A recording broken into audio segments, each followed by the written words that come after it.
ప్రజల్ని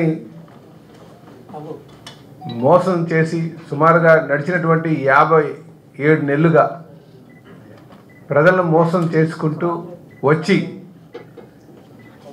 నమ్మకద్రోహం చేసి ఈరోజు మళ్ళీ ఒక కొత్త నాటకానికి తెరలేపే విధంగా ఆడుదాం ఆంధ్ర అని, అలాగే జగనన్న మీరే మా నమ్మకం అని, ఇలాగా కొత్త కొత్త పదాలతో మరి జగన్మోహన్ రెడ్డి గారు మళ్ళీ అధికారంకి వచ్చేద్దామని ఒక ఆలోచనతో చేస్తున్నటువంటి తీరు ఒకసారి ప్రజలందరూ కూడా గమనించాలని చెప్పి తెలియజేస్తున్నాం. మేము తెలుగుదేశం పార్టీ తరఫున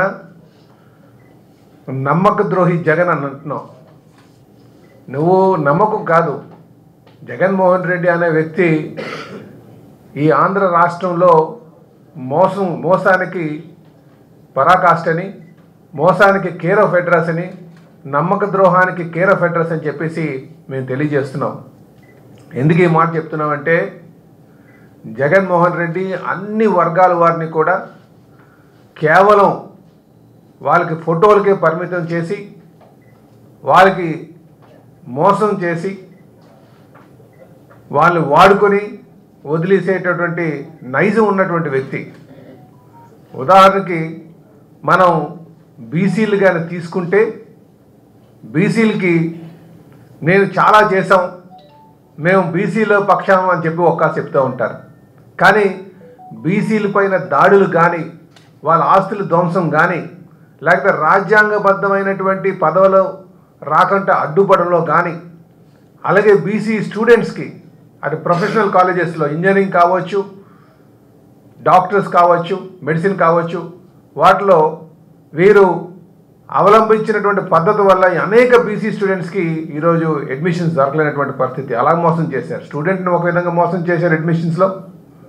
అలాగే బీసీ వాళ్ళకి రావాల్సినటువంటి ఏదైతే రాజ్యాంగబద్ధమైనటువంటి ఎస్సీస్ కావచ్చు, వాళ్ళకి సంక్షేమ పథకాల్లో ఏవైతే ఉన్నాయో అన్ని సంక్షేమ పథకాలను కట్ చేసి, అలాగే సుప్రీంకోర్టులో బీసీ కమిషన్ రిపోర్ట్ సబ్మిట్ చేయకపోవడం వల్ల సుమారు 16,000 మందికి రాజ్యాంగబద్ధమైనటువంటి పదవులు రాకుండా బీసీస్కి అన్యాయం అయ్యారు. ఇంకా ఇంతకంటే చెప్పాల్సింది ఏముంది? సో బీసీలకి అటు ప్రొఫెషనల్ కాలేజ్ సీట్లలో కావచ్చు, అలాగే రాజ్యాంగబద్ధమైనటువంటి పదవుల్లో కావచ్చు, లేకపోతే వాళ్ళకి రావాల్సినటువంటి సంక్షేమ పథకాలు కావచ్చు, ఇవన్నిటికీ కూడా మోసం చేసినటువంటి నమ్మక ద్రోహి జగన్ అని చెప్పి తెలియజేస్తున్నాం. అలాగే ఏ ఊర్లో అయితే గెలిచారో పులివెందుల్లోనే ఆ ప్రజలకి ఈరోజు మోసం చేసినటువంటి తీరు కూడా మీరు ఒకసారి గమనించాలి. ఈరోజు పులివెందుల్లో ఎక్కడికి వెళ్ళినా సరే జగన్ నిలదీస్తున్నారు. ఉదాహరణకి మొన్న మీకు 25వ తారీఖున ఆయన క్రిస్మస్ వేడుకలకు వెళ్తే అక్కడ పులివెందుల్లో ఉన్నటువంటి ప్రజలే ఈయన నిలదీయడం జరిగింది. అంటే నువ్వు ఎక్కడైతే గెలిచావో అక్కడ కూడా ప్రజలందరూ కూడా ఈయన్ని నిలదీసి నువ్వు ఒక ద్రోహి అని చెప్పేసి చెప్తున్నటువంటి తీరుని మీరు గమనించాలని చెప్పి తెలియజేస్తున్నాం. ఇదే కాకుండా ఎత్తుకొని పెంచినటువంటి ఏ వ్యక్తికైనా బంధుత్వాలు ఉంటాయి. కానీ బంధుత్వాలు లేకుండా కేవలం ఆత్మలతోనే మాట్లాడుకుంటూ ప్రజలను మోసం చేస్తూ బంధాలకి కాల రాస్తూ చిన్నప్పుడు పెంచి ఎత్తుకున్నటువంటి సొంత బాబాయినే దారుణంగా మర్డర్ చేసినటువంటి తీరు కూడా మీరు గమనించాలి. ఇంతకన్నా ద్రోహి ఉంటాడా? ఎవరైనా చిన్నప్పటి నుంచి ఎత్తుకుని పెంచినటువంటి బాబాయిని మర్డర్ చేస్తారా? కనుక ఆంధ్ర ప్రజలు జగన్మోహన్ రెడ్డిని ఏమనుకుంటున్నారంటే, నువ్వు మా నమ్మకం కాదు బాబు, నువ్వు ఒక నమ్మక ద్రోహి అంటున్నారు. ఇదే కాకుండా మరి అత్యంత ఓట్లు మెజారిటీ ఇచ్చినటువంటి కడపలో మీరు గమనించారు కదా, ఆయన ఎంపీగా పోటీ చేసినప్పుడు మరి ఈ దేశంలోనే 2వ స్థానంలో ఉన్నట్టుంది ఎక్కువ మెజారిటీతో గెలిచినటువంటి దాంట్లో ఆ సంఖ్యలో. మరి అలాంటి ప్రాంతానికి 3 మార్లు శంకుస్థాపన చేశారు స్టీల్ ప్లాంట్కి. ఇదిగో కట్టేస్తున్నాం, అదిగో కట్టేస్తున్నాం అని చెప్పేసి. అలాగే మా నమ్ముకున్నటువంటి ఆంధ్ర ప్రజలకి మాకు ఎంపీ సీట్లు 25 ఎంపీ సీట్లు ఇస్తే కేంద్ర ప్రభుత్వాన్ని మెడలోంచి తీసుకొస్తాను, స్పెషల్ కేటగిరీ స్టేటస్ అని చెప్పారు. కానీ ఎక్కడైంది? ప్రజలందరినీ 25 సీట్లు ఎంపీలు ఇచ్చిన తర్వాత కూడా ప్రజలందరూ కూడా నమ్మక ద్రోహం చేశావు. ఇంతకంటే చెప్పాల్సింది ఏముంది? నువ్వే నా నమ్మకం అనడానికి సిగ్గుచేటు, అందరు నవ్వుతున్నారు. నువ్వు మా నమ్మకం కాదు, నువ్వు ఈ రాష్ట్రానికి నమ్మక ద్రోహి, ఆంధ్ర ప్రజలకి నమ్మక ద్రోహి అని చెప్పేసి తెలియజేస్తున్నాం.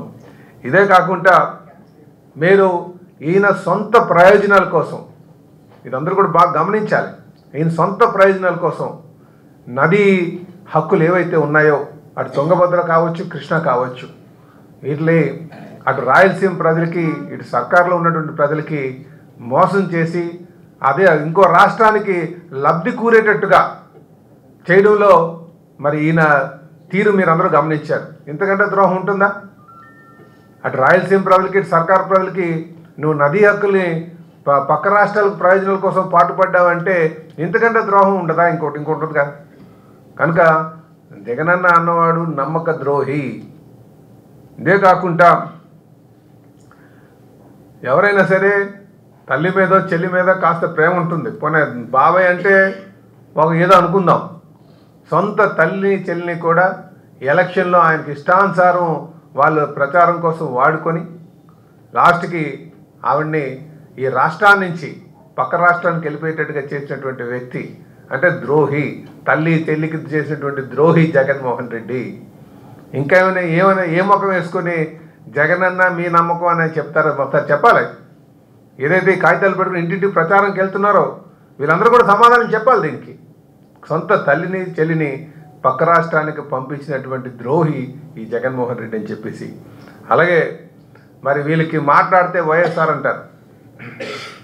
వైఎస్ఆర్ గారు పేర్లు పెడుతుంది. ఈ మధ్యన వైఎస్ గారు ఆయన పేర్లు మానేసి జగన్ పేర్లు పెట్టుకుంటున్నారులేండి. కానీ మా తండ్రి గొప్ప నాయకుడు అని చెప్పుకుంటారు. మరి ఆయనకి ఆత్మ అయినటువంటి కేవీపీ రామచంద్రరావు గారు, కేవీపీ రామచంద్రరావు గారు ఎక్కడున్నారు?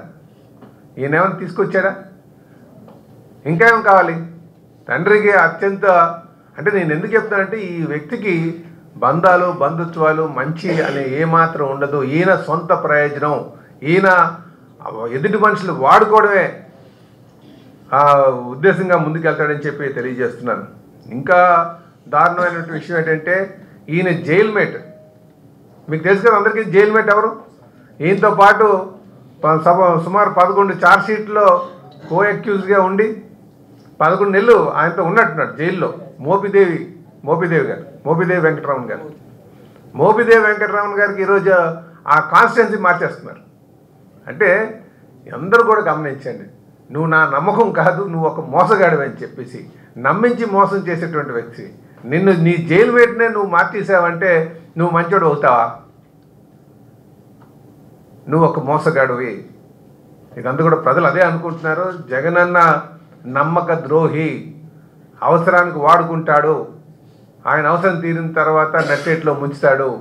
ఇంతకంటే పెద్ద ద్రోహి ఇంకోటి ఉండని చెప్పి తెలియజేసుకుంటున్నారు.